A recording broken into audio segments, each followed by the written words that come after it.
大家好，我们之前不是搬州了吗？所以今天我们打算去重新考一下隐匿持枪证。这个美国枪支泛滥这件事儿，大家已经众所周知了吧？持枪抢劫、持枪伤人的案件频发啊，尤其前段时间在加州都认为最安全的城市尔湾发生了好几起入室抢劫的案件。然后前段时间我看了几个新闻，有2个新闻也让我印象深刻啊。一个是一个6岁的小孩拿着枪把自己老师给打了，虽然说这老师最后是没有生命危险，但是这个枪怎么到小孩的手里，然后这小孩为什么要打他老师，还在一个调查过程当中。另外一个案件呢，就是在德州的一个餐厅，一个拿着假枪的劫犯被一个拿着真枪的顾客连开数枪给反杀了。那现在网上呢，就对于这个顾客的评价褒贬不一，而且两极分化非常严重啊。我不想对这个顾客做有任何评价，但是我觉得在极端情况下，你怎么去用枪，怎么正当的用枪，怎么在法律范围之内正当的用枪保护自己，其实是非常值得我们去学习和探讨的一件事儿。正好呢，今天我们去找我的好朋友 Frank， 他不仅自己是认证的教练，还有自己的枪店，我们就好好和他聊一聊这些事儿。咱们 Vegas 知名的华人枪店啊，来了！哎呀妈呀！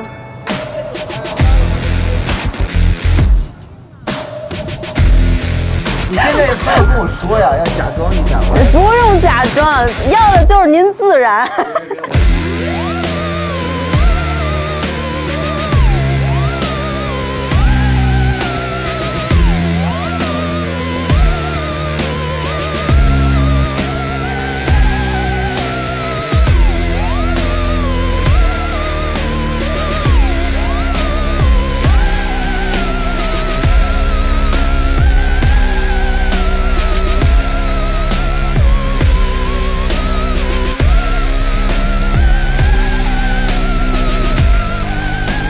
蓝色的好骚啊！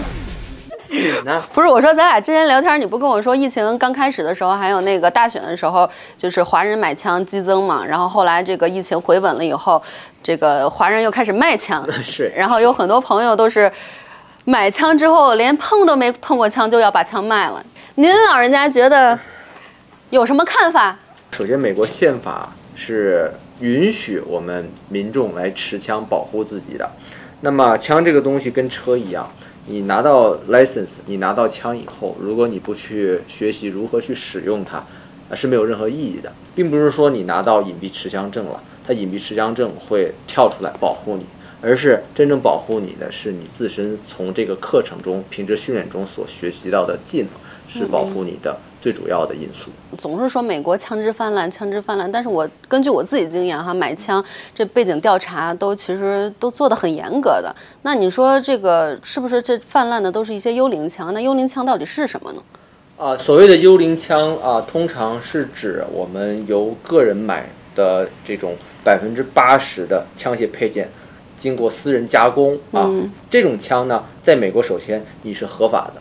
因为美国的法律允许你个人去造枪的允许自己去造枪的，但80%的这种枪是没有序号的，你自己造自己使用是可以的，但是呢，你不能去贩卖它。如果你想贩卖它，你必须通过相应的制造商给它刻上序号，才可以合法贩卖。有些人通过不法行为去贩卖这些私自制造的枪，那就是所谓的幽灵枪了。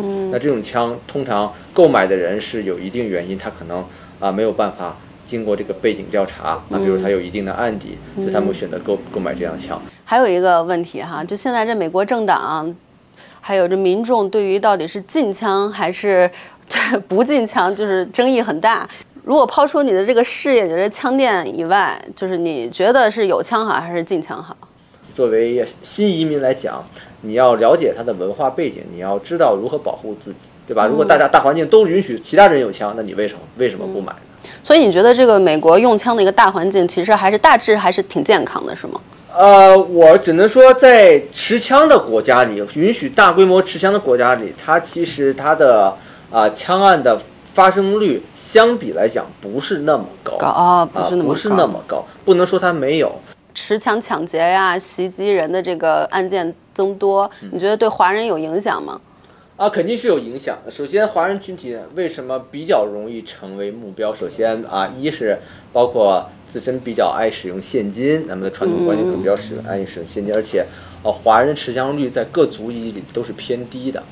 那么作为犯罪的分子来考虑，他包括他对他自身安全的考量，他更倾向去袭击弱小的目标，这个是肯定的。因为我们亚洲国家本身从根儿上祖祖辈辈就没有一个民众持武的一个概念，所以这些人就会挑可能比较弱的软柿子捏，是吧？对。不过我觉得这几年来呢，华人拥枪率、持枪率也挺越来越高了。我其实不太 care 你是支持哪个政党，因为说实话，你支持民主党，你无党派人士，你支持共和党，你都可以买枪。首先这是法律理性，跟你支持哪个政党没有关系。对。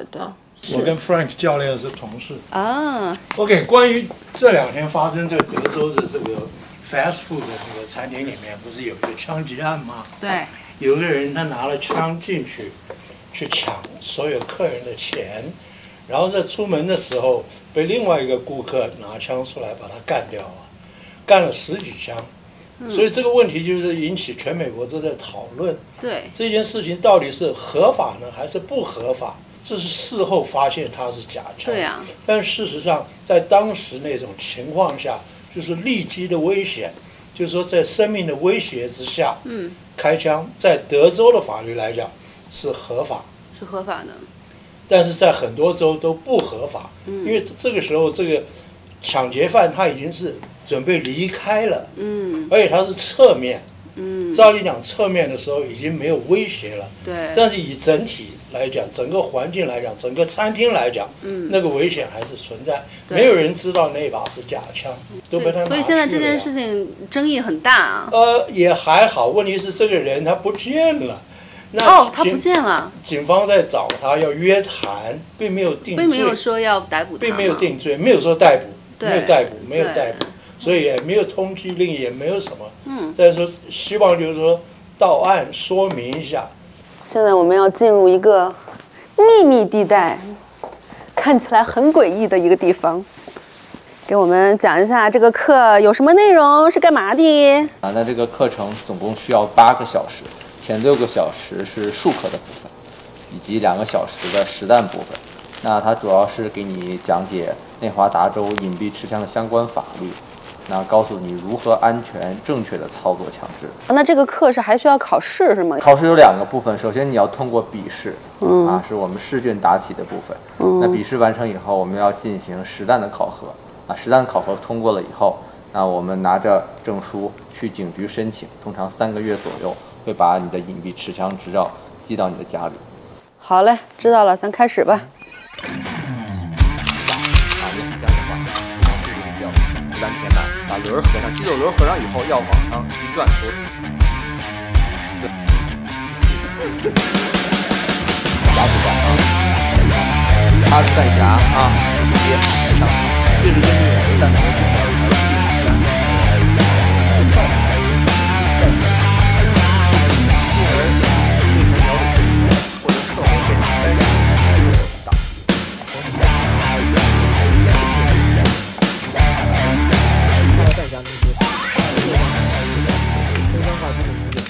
你的州内也有很多地区不能带枪，尤其跟儿童有关的，基本上所有机构你都不能带枪。如果你要托运的话，把手枪放在行李箱里，移除弹匣和膛内的子弹才可以不能上膛扔进去手枪不需要上锁，手枪放在行李箱里，长枪需要放在单独的枪盒里上锁。内华达也是壁垒法案不退让原则不需要退让即可使用致命武力进行反击在你的自己周围的人的生命财产遭到严重威胁时包括你的车被偷驶，他如果跑了，然后从背后开枪，这些都是不行的。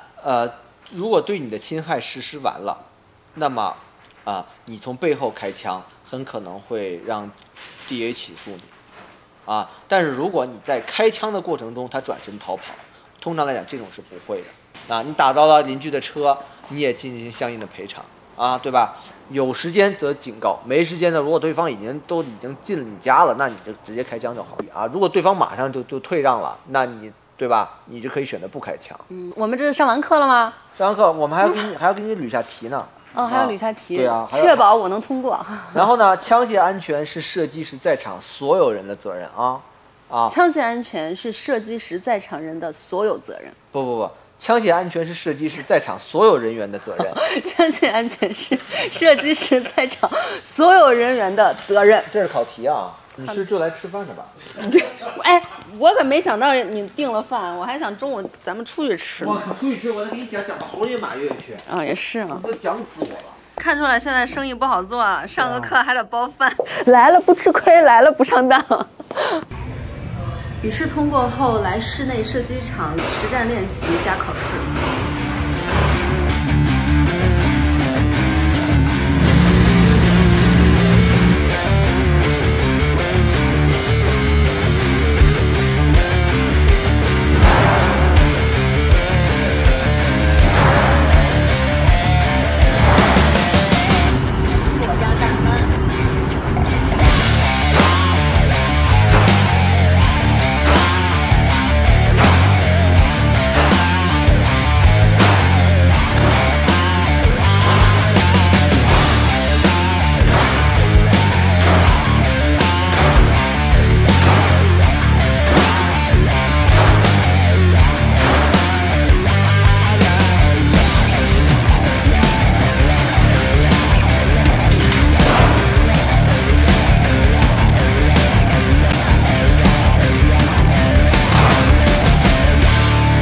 那所以说呢，我们华人朋友既然来了美国，还是要入乡随俗一点，家里应该有一把家防的枪，而且要多多练习，多多学习用枪的知识。如果大家想要学习怎么用枪，想要买枪，可以来找 Frank， 说不定可以蹭一顿午饭呢。年关将至，祝大家平安顺遂，发大财，拜拜。